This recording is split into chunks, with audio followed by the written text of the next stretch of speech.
जय माता दी दोस्तों, एमपीपीएससी रॉन्ग क्वेश्चन सीरीज के दूसरे भाग में मैं अवधेश भदौरिया आप सभी का स्वागत करता हूं। तो अभी हम देखते हैं अपना पांचवा गलत प्रश्न। पांचवा गलत प्रश्न है, इनमें से वह प्रथम नेता कौन था जिसने भारत में मजदूर आंदोलन को संगठित किया। यहाँ पर जो चार ऑप्शन दिए जा रहे हैं उनमें से दो ऑप्शन के बीच में जंग है। पहला है बीपी बालिया और तीसरा है एन.एम. लोखंडे। तो इस क्वेश्चन को करने से पहले हम भारतीय मजदूर आंदोलन के इतिहास के बारे में जानते हैं। यहाँ पर आपको कुछ शुरुआती मजदूर नेता बताए गए हैं भारत के, जिनमें पहला नाम है शशिपद बनर्जी जो कि बंगाल से हैं। इन्होंने पहला लेबर ऑर्गेनाइजेशन 1870 में खोला था। दूसरे हैं एस.एस. बंगाली जो कि मुंबई से हैं और तीसरे हैं एन.एम. लोखंडी जो कि ऑप्शंस में दिया गया है, ये भी मुंबई से हैं। इन्होंने 1890 में मुंबई मिल्स हैंड एसोसिएशन नामक संस्था खोली थी, जिसके तहत इन्होंने सबसे पहले मजदूरों को संगठित करके एक फैक्ट्री के खिलाफ आंदोलन भी किया था।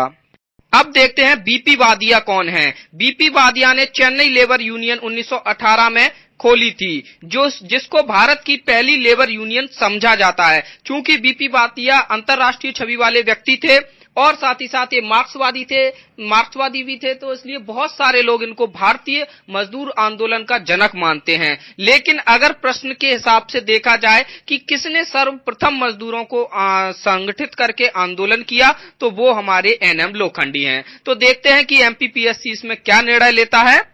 अब चलते हैं अगले प्रश्न पे। अगला प्रश्न है, मांडू में स्थित जंतर महल का निर्माण इनमें से किस शासक ने करवाया था। तो दोस्तों मैंने काफी सर्च किया, काफी बुक्स में देखा, मुझे मांडू में कोई भी जंतर महल नहीं मिला। अगर आप लोगों को इसके बारे में जानकारी हो तो आप कमेंट बॉक्स में लिखिए। वैसे मेरे हिसाब से मांडू में कोई जंतर महल नहीं है। एक जहाज महल जरूर है मांडू में, जिसको गयासुद्दीन तुगलक ने बनवाया था। साथ ही होशंग शाह टॉम भी है, जिसको होशंग शाह ने बनवाया था।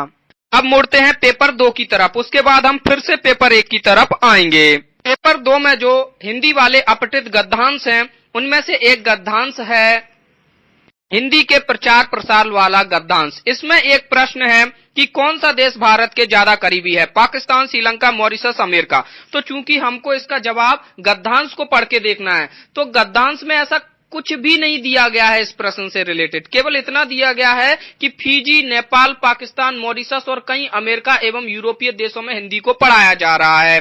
तो ये क्वेश्चन बिल्कुल भी इर्रिलेवेंट है। तो मेरे हिसाब से यहाँ पर एमपीपीएससी ये पूछना चाह रही थी कि किस देश में हिंदी को बढ़ावा नहीं दिया जाता या फिर नहीं पढ़ाया जा रहा, तो वो शायद श्रीलंका हो सकता है। लेकिन फिर भी ये प्रश्न गलत ही माना जाएगा।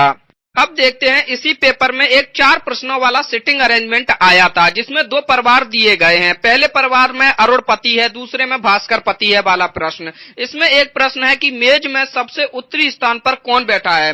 तो दोस्तों जैसे ही हम सॉल्व करते हैं तो उत्तरी स्थान पे हम किसी को भी बिठा सकते हैं, इससे सवाल में कोई फर्क पड़ने वाला नहीं है। इसलिए ये प्रश्न बिल्कुल ही गलत है, यहाँ पे कोई भी आंसर कर सकते हैं। लेकिन जैसा कि सवाल ने बताया है तो अरुण को प्रेफरेंस दिया जाएगा, तो शायद एमपीपीएससी इसका आंसर अरुण रखे।